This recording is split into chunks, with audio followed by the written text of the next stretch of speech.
Hi, hello. Welcome to another episode of Isaiah's Newsstand. It's your host, Isaiah Edwards. The date is September the 18th, 2023. Hopefully, this episode finds you well, in good spirits, and high hopes. As for me, I'm doing pretty good. Today was a good day overall. I will say I definitely just had my monthly meltdown, like kind of as I was like just sitting at home decompressing. It's just one of those things where I think about the money. I'm thinking about my budget. It's the end of the month, soon becoming the first of the month. And I'm like, oh my God, I don't have enough. I don't have enough. I don't have enough. I forgot to pay this. I forgot to pay that. So yeah, it's one of those kind of days, moments in my life. But I try to remind myself that either, by my power or by a higher power, I do, I try to believe in that when I can. Um, you know, I always seem to make it. So I freak out a lot and, I'm in shambles, but I always seem to be able to rally somehow. So I'm hoping that continues. But yeah, overall, it's been a good day. The vibes have been overall good. I will say, food related. I forgot a grocery item, which I was very annoyed about. So I was like, all right, let me just go get these egg rolls now. So I went and, got gas and egg rolls after work. So that was a weird Kroger purchase, but, things needed to be bought. So they got bought. Let's see here. Work was overall, it was Monday. It was good. It was solid, though. No complaints. Let's see here. Anything else to report in about? Oh, I made pizza for the food corner. I used instead of normal pepperoni, they had reduced pepperoni when I went to the grocery store the other day, and like reduced priced. So I was like, all right, let me just get these chorizo slices. I like chorizo, so that works for me. And essentially just made a chorizo and cheese pizza, and it was very yummy. I was very proud of it. But I think the only thing that was I also added some. I had like a piece of bacon left, so I just like put that on a portion of it too. So there you go. Yeah, it all came together. It was nice and yummy. Let's see here. Sadly, annoyingly, I realized too, because I went to weigh myself today, and I had a hoodie on. I'm like still in my shorts. I'm not giving them up yet. Plus, I think it's supposed to like it actually is gonna warm up a little bit, but whatever. I went to go weigh myself, and I noticed I was like, oh, okay, I added some weight. And to be fair, I definitely ate a decent amount this weekend. We partied maybe a little too hardy on that end.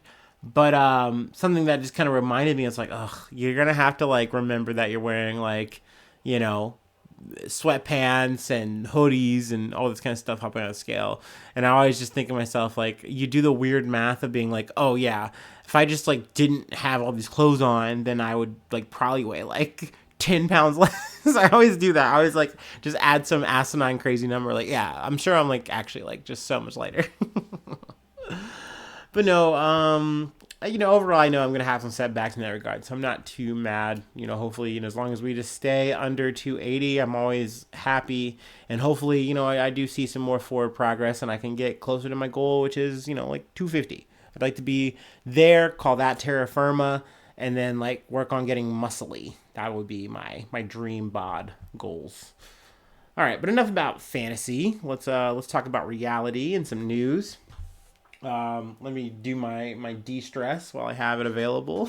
Before I have to budget it out. Wah. That's the fear, y'all. Me completely like just raw. No, I don't think anyone really wants to see that shit. It's not fun.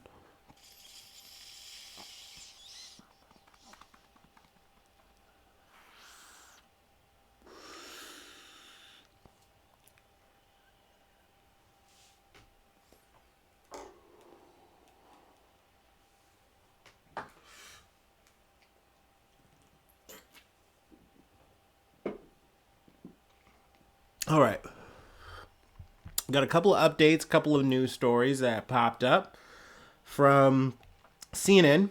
5 Americans released from Iranian detention are en route to the U.S.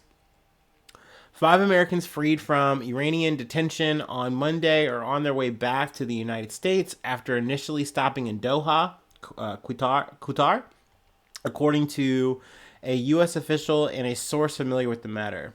The 5, all of whom have been designated as wrongfully detained, were freed as part of a wider deal that includes the U.S. unfreezing $6 billion in Iranian funds.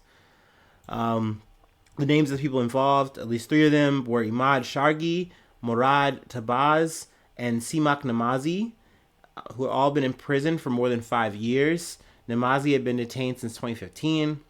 The identities of the other 2 Americans are not publicly known.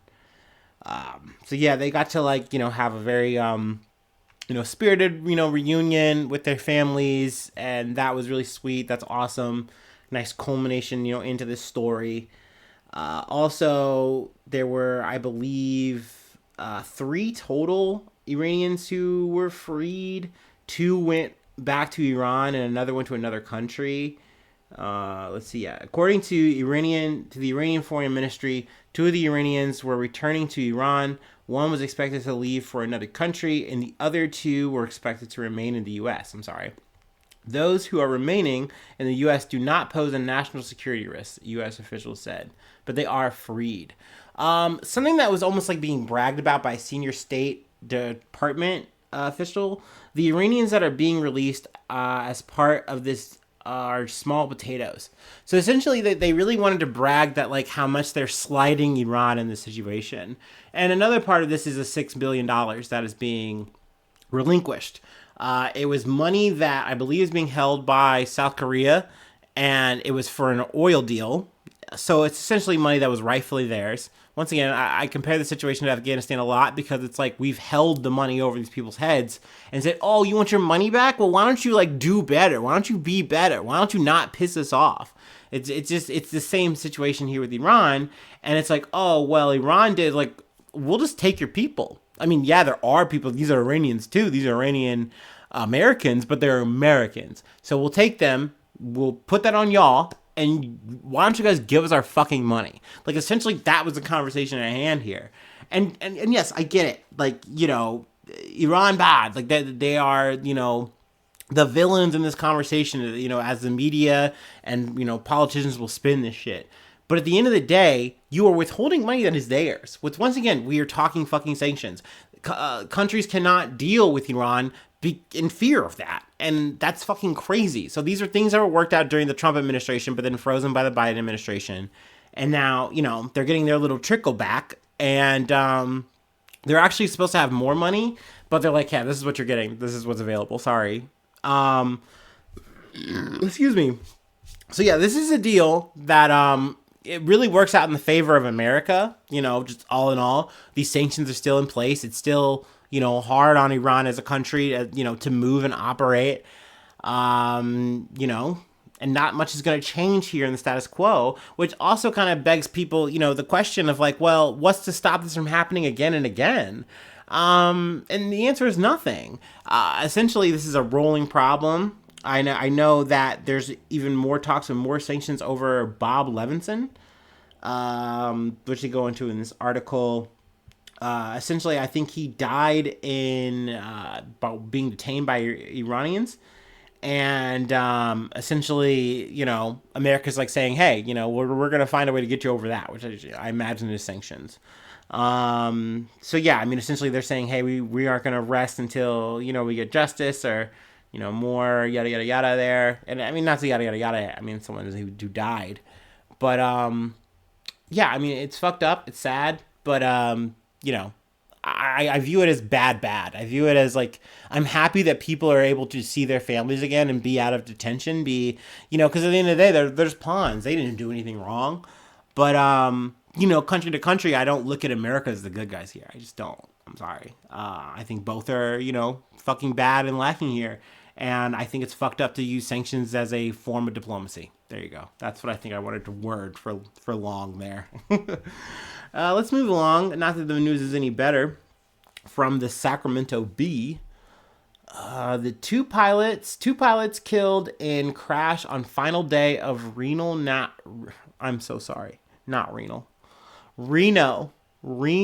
like Reno, Nevada. Reno National Championship air races in Nevada. Jesus Christ.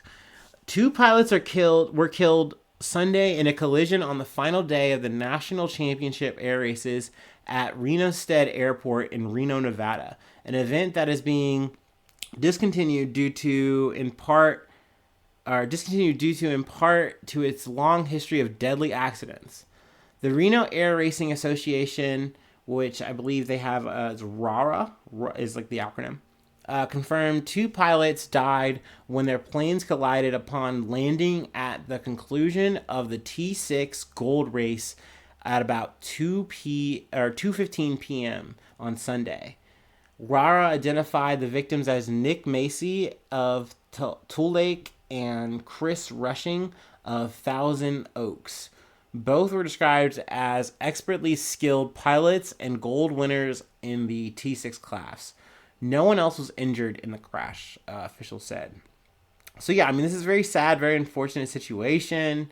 Um, I mean, it's very cool to see, you know, planes in action doing cool feats and stunts and things of that nature. And it's super sad that at the very end of something like this, it just ends in a fucking accident. Like, not to, you know, bring it up again, but almost just like, once again, like the baby shit, the gender reveal thing, the story I covered, where it's like, man, cool. Like, as much as we don't need this fucking situation to happen, very cool. You know, we know it's a fucking boy now or whatever, but then to see the wings just fold up and then it's crazy. It's terrible.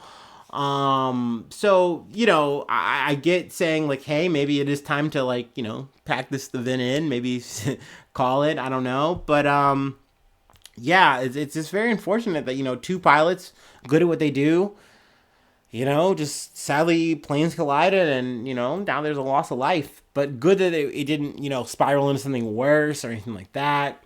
But yeah, definitely a shame.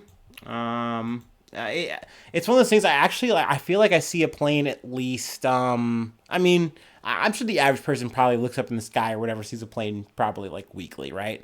I do. I have a airstrip that, like, a little local airstrip by where I live, so I'm always seeing like an actual casual little biplane flying overhead, and I always kind of think of like the Breaking Bad scene, but like with a small plane, not a commercial big plane. And it's like, man, I would hope that never happens to me, where I have to like see some crazy, like, you know, catastrophe in the air like that while I'm trying to just go to my car to like do laundry or whatever. That would live with me.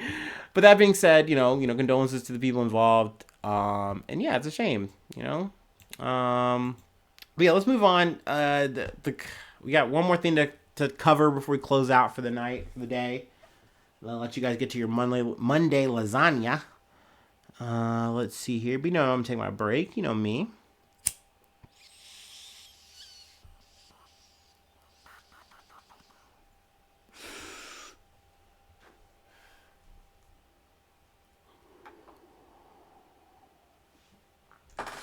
Ooh.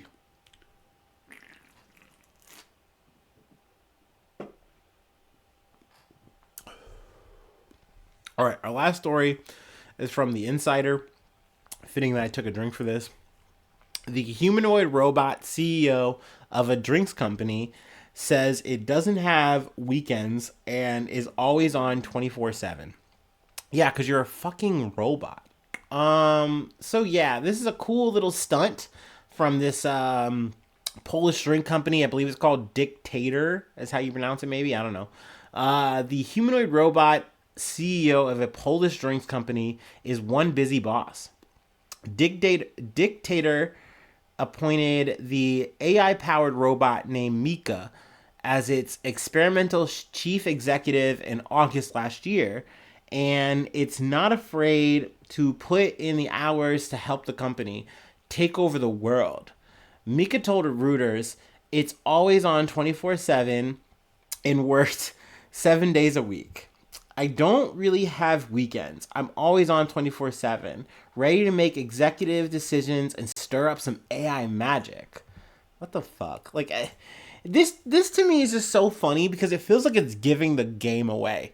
That one, AI is fucking overrated and it's just doing bot shit. It's just giving you fucking dialogue lines that it's supposed to fucking give you, and that's it. And two, that CEOs don't do anything. Like, don't do a goddamn thing.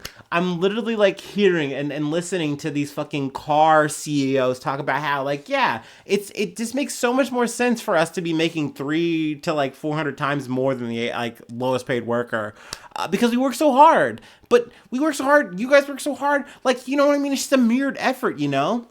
But meanwhile, we just have this literal pile of fucking data talking to rooters and just being like, yeah, I work so hard to deliver AI magic. Meanwhile, what do you really do, though? They don't do anything. Mika doesn't fire anyone. They don't handle anything. They just run logistics. They just cover the DAO, aka they just handle the fucking NFTs. God, I love what I do. I love when the synergy happens, because we just talked about how useless like fucking NFTs are in this day and age in the year 2023. My, how long they lasted, how useful they were. What were the big investments?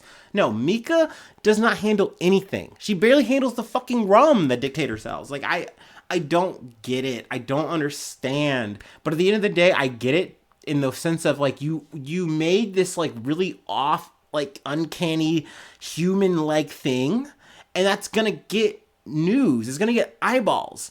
But this isn't like, I guess, technically revolutionary. I think Hong Kong has done this before. So, you know, China's done it, been there, done that. I think they have their own thing. What is it called? Dictator is not the first company to make a bot its CEO. I love that because they're saying bot. I think Dictator is saying the difference is though is theirs is a humanoid. I don't fucking know. But last year, a Chinese gaming firm appointed an AI-powered virtual humanoid robot named Tang Yu as the chief executive of a subsidiary, Fujian NetDragon Websoft. Also, that goes fucking hard. But yeah, I mean, this to me is just joke. It's just smoke and mirrors. But to me, once again, in doing this whole magic operation, you give the game away and you show people how goddamn useless these fucking CEOs are. They are just faces of a company. Oscar the Grouch does more than the fucking, you know, Elon Musk at X company. Yeah, like, they don't do anything. They're just wasting their fucking time. They're wasting your fucking time. But, you know, hey, I will give this company credit. Because once again, behind the scenes, I just said it, Mika doesn't fire anybody. They don't do anything. It's done by a group of people who are literally with a straw, sucking the money of like people who are actually doing the work. So, you know, good for them. Good for them to have a fucking digital ass little fucking masquerade and not have to actually pay anybody. They just pay like a group of people to manage this AI so it doesn't fucking glitch out in an interview. So yeah, I mean, I'm sure Insider is going to tell the story a little bit better than I did, but, you know, you're here. We did it. We did it pretty quick too, you know, nice fashion. Thank you so much for listening. You know, it feels good just to be able to talk about myself, talk about some news, you know, just really lay it out on the table. Really leave it on the pitch, if you will. So yeah, that means a lot in and of itself. But if you'd like to support me further, you know, maybe get me out of my financial misadventures, endeavors, problems, whatever, I do have a Patreon. Patreon.com, so Isaiah News. You become a newsie. I've dubbed thee a newsie with that. I say your name on the podcast. I plug a project that you're doing. Sure, you can dig through, like, you know, there's like under 30 episodes of some, like, you know, you can call it bonus material, old news, if you will, at this point. But that's there too. Let's see here. Free ways to hit me up, IsaiahNews1@gmail.com. And then I'm on all of the socials. I mentioned X, formerly known as Twitter. But also, I'm on Facebook. I'm on all of the things. Please subscribe to the YouTube. That's a free way to help out the podcast, help out the effort. Hit the thumbs up, give me all the star reviews, follow on your listening platform. If it's not YouTube, whatever, that always helps you find me again if you like what you heard. So yeah, that's it. Hopefully I see you soon for some more good news. I love ya. Bye-bye. Mwah.